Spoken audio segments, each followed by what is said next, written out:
saya jelaskan, saya sendiri kan juga baru 2 minggu di MGPA.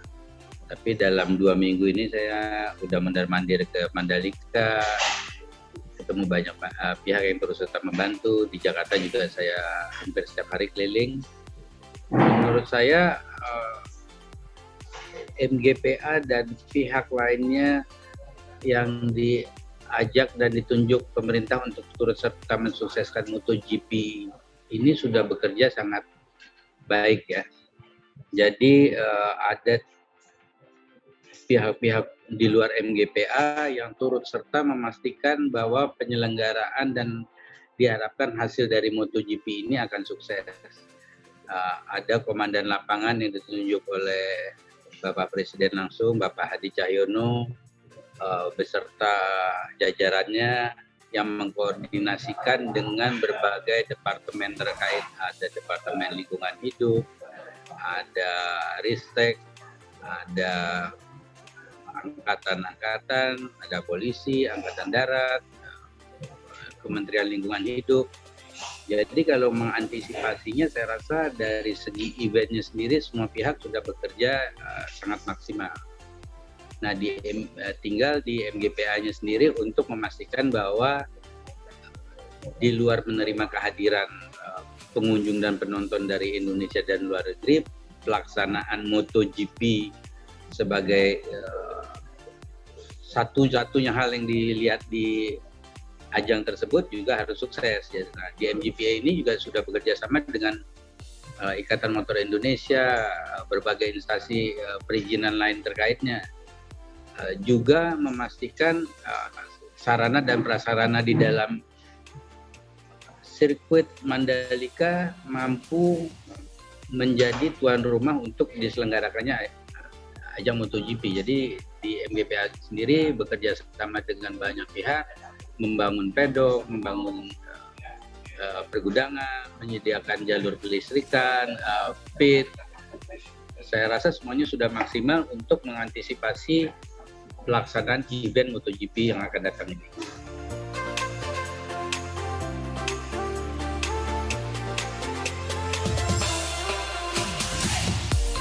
Khusus menjawab mengenai COVID-19 dan travel bubble ini ya. Jadi ini nantinya juga melewati berbagai pertanyaan dan jawaban lainnya yang nantinya juga akan Mbak tanyakan.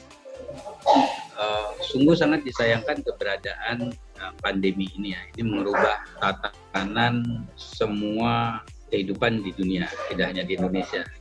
Khusus di bidang olahraga juga ini sudah terjadi di berbagai ajang olahraga ya, di badminton, bulu tangkis, bola, segala. Kebetulan kali ini kami akan menyelenggarakan MotoGP event dunia yang juga harus mengikuti standar protokol kesehatan COVID dunia ditambah protokol kesehatan dari negara Indonesia sendiri yang mengatur bagaimana sebaiknya menjalankan event ini.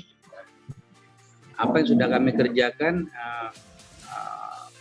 melalui berbagai pihak yang ditunjuk pemerintah, ada Satgas, ada Menteri Kesehatan, ada BNPB, ada berbagai unsur lain yang tidak dapat kami sebutkan satu persatu, dibuatlah konsep travel bubble.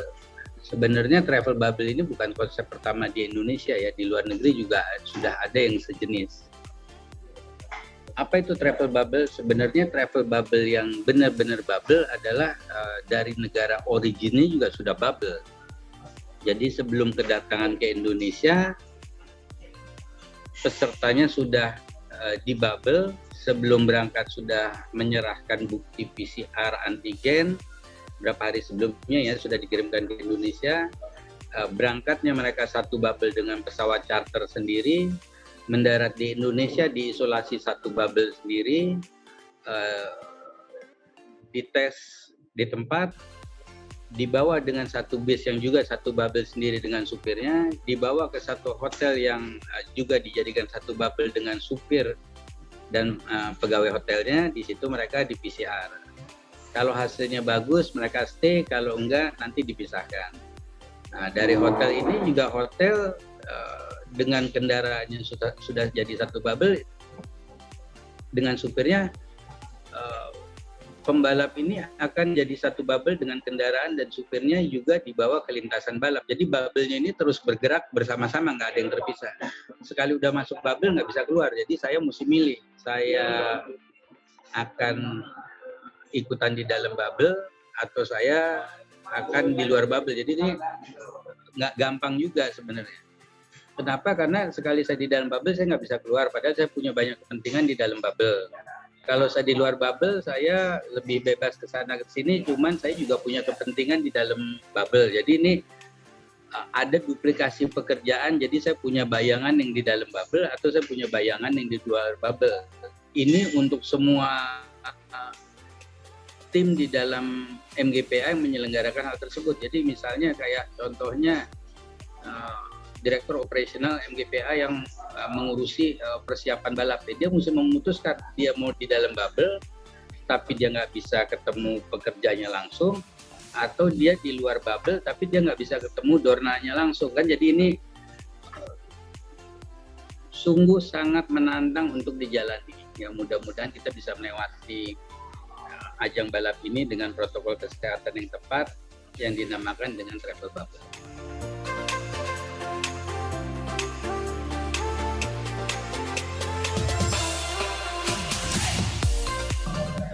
Untuk pramusim ini kita sudah menerapkan travel bubble. Beruntung juga kita ditunjuk untuk menjadi salah satu negara yang menjalani pra-season test ya. Jumlah timnya diharapkan sama, jumlah pembalapnya plus minus diharapkan sama. Minus penonton yang begitu banyak. Jadi mungkin ini pra-season ini jadi ajang latihan panitia dan kepanitiaan lainnya, mulai dari tamu mendarat di bandara, penerimaan, pengeluaran tamu, sampai di hotel check-in, bagaimana dengan pelayan di hotel, bagaimana dengan penerimaan di hotel, bagaimana dengan ini akan jadi satu uji coba yang sungguh sangat menarik untuk kita semua belajar dan menerapkan di ajang sebenarnya di MotoGP 2022 bulan Maret nanti.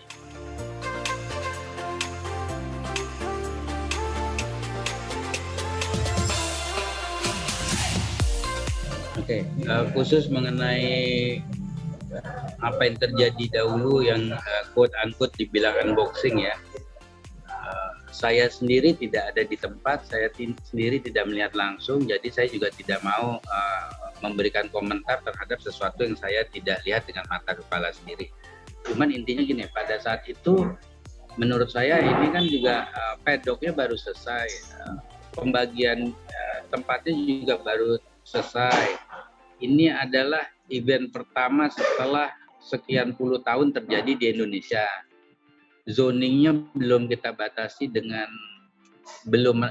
setahu saya belum dibatasi dengan tepat ya, karena masih ada pembangunan gedung, masih ada pembangunan pit, masih ada pembangunan pedok, masih ada pembangunan berbagai macam hal. Jadi mungkin saja hal yang dibilang tersebut memang terjadi. Di event kali ini kita udah melakukan layout yang dilihat oleh pihak Dorna langsung. Jadi master plan dari pagar ke pagar kita berikan kepada Dorna. Dorna menentukan zoning mana yang untuk wartawan, zoning mana yang untuk equipment, zoning mana yang untuk penonton. Itu udah digambar dari depan, digaris-garisin. Sehingga harapan kami flow trafficnya juga jelas ya. Yang pembalap lewat jalur sini, yang penonton hanya boleh di jalur sini. Sehingga kami harapkan kejadian-kejadian tersebut tidak akan terulang lagi. Juga semua pihak juga mesti ya sama lah, ini kan juga susah ya. Dulu saya waktu masih kecil kalau lihat sesuatu juga garisnya dilarang, cuman kalau itu motornya bagus ya nyuri-nyuri dikit. Jadi ini eventnya event internasional. Dorna ini memang satu grup rombongan yang membawa acara yang memang sudah terbiasa dan nggak mau mengikuti perubahan di semua negara. Jadi ya kita lah yang mesti pinter-pinter, kalau memang Dorna kasih pasang garis batas tidak boleh dilewati ya jangan kita lewati. karena pengen ngelewatin, hanya iseng pengen lihat foto karena saya satu-satunya orang bisa motor warna biru, warna kuning. Fotonya saya senang, teman-teman senang, cuman dampaknya ada para pihak lainnya yang menjadikan ini menjadi satu berita konsumsi yang menjatuhkan nama bangsa. Jadi harapan saya semua orang turut serta memberitakan semua yang baik, memberi teguran kalau kita kurang dan nggak benar, tapi jangan yang nggak benar ini dijadikan suatu konsumsi sehingga merusak nama baik negara Indonesia.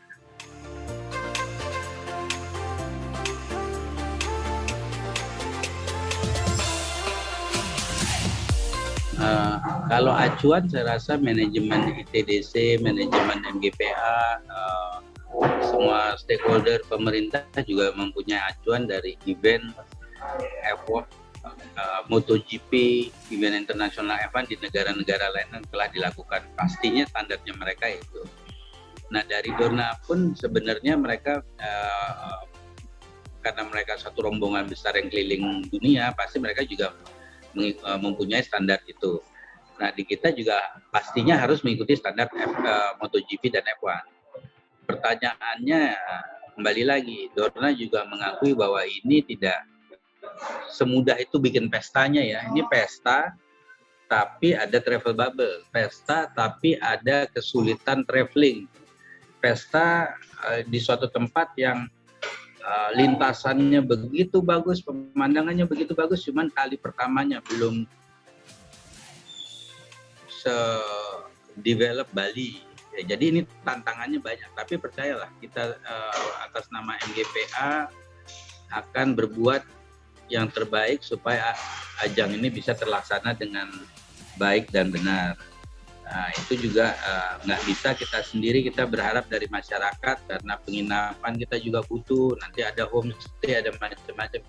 Kita juga berharap masyarakat dapat memperbaiki apa yang menurut mereka baik ya. Jadi mungkin kalau yang punya rumah 4 kamar kosong, kamarnya ya diperbaiki supaya menjadi standarnya lebih tinggi. Kalau yang punya restoran, kita nanti kedatangan 60.000 orang itu juga restoran pasti nambah semua ya.